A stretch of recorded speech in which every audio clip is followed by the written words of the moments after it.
Expresionismo en el teatro. El expresionismo es un movimiento artístico que se desarrolló en Alemania entre 1910 y 1925, alcanzando su desarrollo después de la Primera Guerra Mundial. Este movimiento se manifestó primero en la pintura y luego en la literatura, en el cine y en el teatro. Surge como una reacción de los artistas jóvenes alemanes ante las tendencias artísticas de esa época. Las tendencias que dominaban en Alemania a finales del siglo XIX eran el realismo y el impresionismo. Estos movimientos se interesaban en representar la realidad de una manera objetiva o a través de la luz, mientras que el expresionismo se interesaba más por la manera en la que el artista percibía las cosas, exteriorizando su visión acerca de estas. Por lo tanto, es un arte mucho más abstracto y más centrado en el ser humano. El artista expresionista no trata de pintar la realidad exterior, sino que trata de pintar sus experiencias internas, sus ideas o visiones acerca de lo que estaba viendo. El arte expresionista fue una exasperación de la expresión, es decir, la expresión al máximo, encaminada a obtener efectos de gran emotividad. Los artistas expresionistas encontraron su fuente de inspiración en artistas como Edvard Munch y James Esner, que no seguían las pautas que marcaban el realismo y el impresionismo. Ellos buscaban inspiración en su propia subjetividad, expresándose a través de temas obsesivos y dramáticos, mientras que los otros artistas buscaban su inspiración en la realidad. Influencias pictóricas. Edvard Munch expresaba con su pintura estados de ánimo turbadores y subjetivos. Para él, los temas más frecuentes eran la enfermedad, la soledad, la vejez, la angustia, la decepción, el alcoholismo y los problemas de la adolescencia. La técnica realista e impresionista no eran las adecuadas para expresar temas de tanta profundidad psicológica, por lo que utilizó colores puros y la distorsión de la línea y la figura, como se puede ver en su cuadro El Grito, que es considerada una de sus obras más significativas. Edvard Munch nos dio una descripción acerca de la experiencia que originó este cuadro. Una noche anduve por un camino. Por debajo de mí estaban la ciudad y el fiordo. El sol se estaba poniendo. Las nubes se tiñeron de rojo, como la sangre. Sentí como un grito a través de la naturaleza. Me pareció oír un grito. Pinto este cuadro. Pinto las nubes como sangre verdadera. Los colores gritaban. James Esner es otro de los artistas precursores del expresionismo. Empezó a pintar grotescas máscaras de carnaval que él mismo describió como dolientes, escandalizadas, insolentes, crueles y maliciosas. Con estas máscaras siniestras y amenazadoras, Esnor trataba de representar al gran teatro del mundo, ya que por medio de las máscaras representaba una especie de carnaval cómico, en el que todos están ocultos tras máscaras horribles, al igual que los seres humanos que se encuentran debajo de estas, ya que se hacen daño unos a otros. Aparte de nutrirse de la obra de Munch y Esner, los artistas expresionistas también tomaron elementos de artistas impresionistas como Van Gogh y Gauguin. El término expresionismo ya había sido utilizado para distinguir las pinturas de Van Gogh de las pinturas de la etapa temprana del impresionismo, ya que éste se negaba a pintar exactamente lo que veía. Buscaba, como él mismo dijo, expresarse con más fuerza. De Van Gogh, los artistas expresionistas tomaron su experiencia vital volcada en su obra, sus brillantes colores y sus distorsiones emotivas.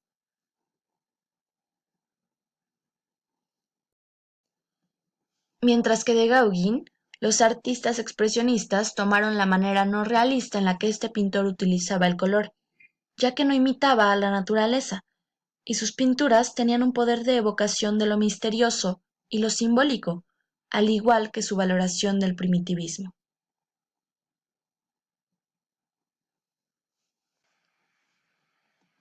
Los jóvenes artistas alemanes, influidos por las pinturas de los artistas antes mencionados, formaron círculos, grupos de artistas en donde discutían acerca de la moral, la ética y la estética del arte en un mundo que ellos consideraban decadente a causa de los valores tan materialistas de la sociedad alemana de principios del siglo XX. Estos artistas formaron tres grupos que pueden ser considerados como los representantes de las diferentes etapas que vivió el expresionismo alemán desde sus inicios hasta la Segunda Guerra Mundial. Estos grupos fueron El Puente, El Jinete Azul y Nueva Objetividad. El grupo El Puente se fundó en Dresde en 1905. Los artistas de este grupo sentían una gran preocupación por cuestiones religiosas, sexuales, políticas y morales, y tenían un gran interés por los orígenes y las vivencias, es decir, para ellos el arte tenía que ser como el grito original de toda la humanidad. Cuando se mudaron a la ciudad de Berlín, se desarrolló más su estilo, y sus temas se alejaron por completo de la armonía y la belleza. Sus obras representaban fealdad, miseria física, brutalidad y mezclaban lo grotesco con lo trágico.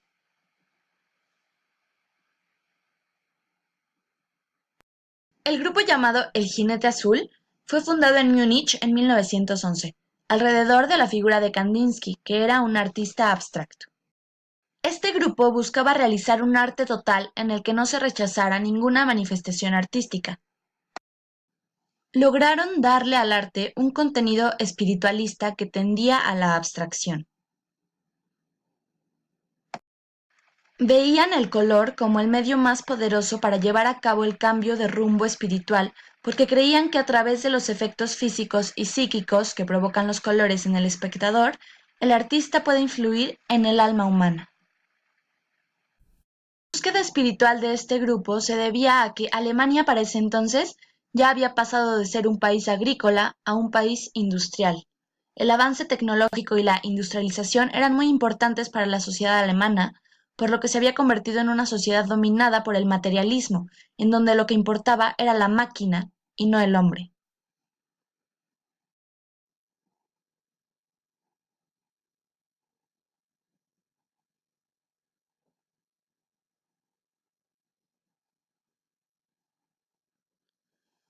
Las actividades de este grupo se vieron interrumpidas a causa de la Primera Guerra Mundial.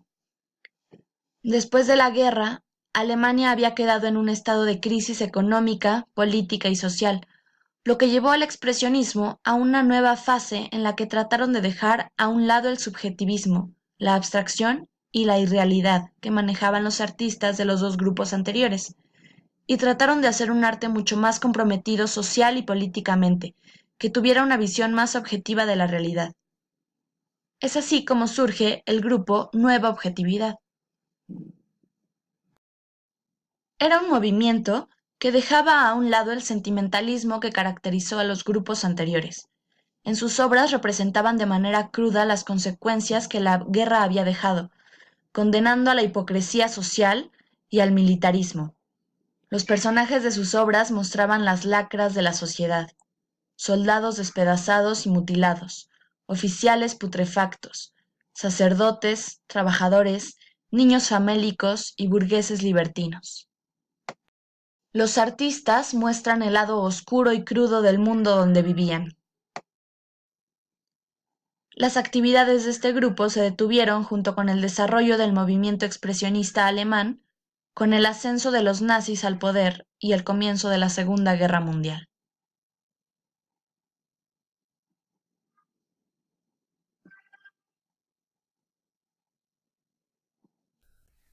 La superficial manera que tenía el teatro realista de reproducir la vida ya no era satisfactoria.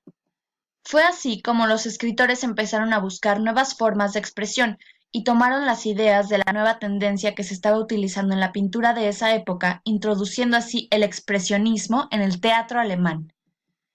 El teatro expresionista de forma más pura tuvo lugar en la década que va de 1910 a 1920 aproximadamente, aunque existen autores anteriores que ya habían escrito obras con características expresionistas, y también hubieron tanto autores como directores que después de esta década siguieron utilizando los hallazgos del expresionismo en sus obras.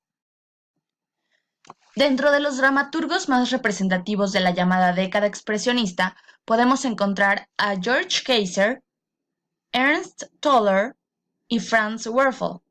Entre los dramaturgos anteriores a esta época se encuentran August Strindberg y Franz Wedekind, y entre los posteriores se encuentran Bertolt Brecht y Karl Zuckmayer. Dentro de la posición ideológica, el teatro expresionista manejaba algunas ideas principales. Por un lado, rechazaba el sistema establecido que ellos consideraban artificial, burgués y deshumanizado. También aspiraban a la creación de una sociedad donde se respetaran los derechos del hombre.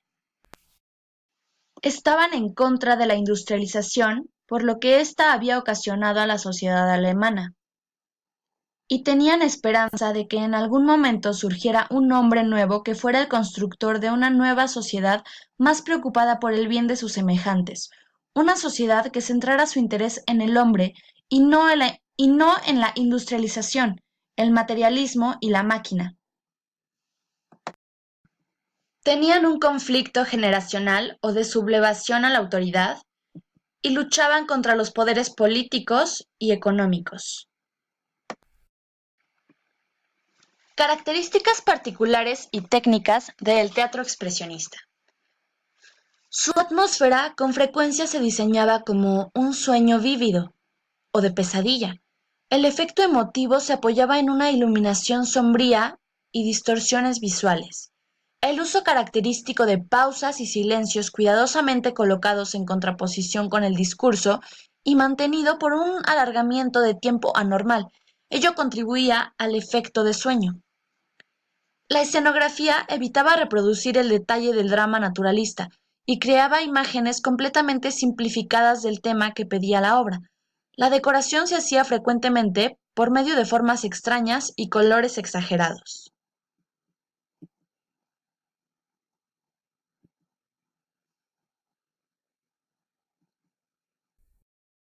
La trama y la estructura de las obras tenían una propensión a aparecer inconexas, cortadas en episodios, incidentes y cuadros, cada uno con su conclusión. En lugar del conflicto dramático de la pieza bien hecha, el énfasis se colocaba en una secuencia de declaraciones dramatizadas realizadas por el soñador, usualmente el mismo autor. Los personajes perdían su individualidad y eran identificados por designaciones generalizadas, como el hombre, el padre, el hijo, el trabajador, el ingeniero, etc. Tales personajes eran estereotipos y caricaturas más que personalidades individuales y representaban grupos sociales más que personas particulares. En su falta de personalidad individual, podían parecer grotescos e irreales, de tal modo que se reintrodujeron las máscaras al escenario como un símbolo primario del teatro. No se puede cambiar, no se puede escapar, escribió Iván Gogh. Es el destino. El diálogo, a diferencia del diálogo coloquial, era poético, febril y apasionado. A veces podía tomar la forma de un extenso monólogo lírico y otras buscaba el efecto staccato, de un telégrafo, formado de frases de una o dos palabras u obscenidades. La actuación se apartaba deliberadamente del realismo stanislavskiano. Además, al evitar el detalle del comportamiento humano, un actor podía aparentar estar sobreactuando y adoptando los movimientos mecánicos y amplios de una marioneta. Después de la Primera Guerra Mundial se manifestó una aguda crítica social que convirtió al teatro en una palestra de activa lucha, tal como lo puso en práctica escénica Erwin Piscator y como lo definió más tarde Frederick Woolf en su afirmación: el arte no es un curiosear por instruirse, el arte es un arma. Así es como surge el teatro político. Este tipo de teatro, como su nombre lo indica, se ocupa de la política, la agitación y la propaganda. Estaba dirigido al proletariado, buscando despertar la conciencia de la clase obrera hacia las injusticias que sufría por parte de la gente que tenía el poder político y económico en sus manos, es decir, la burguesía. Como podemos darnos cuenta, el movimiento expresionista se fue transformando a través del tiempo, pero fue con la llegada del nazismo al poder que el movimiento ya no pudo continuar.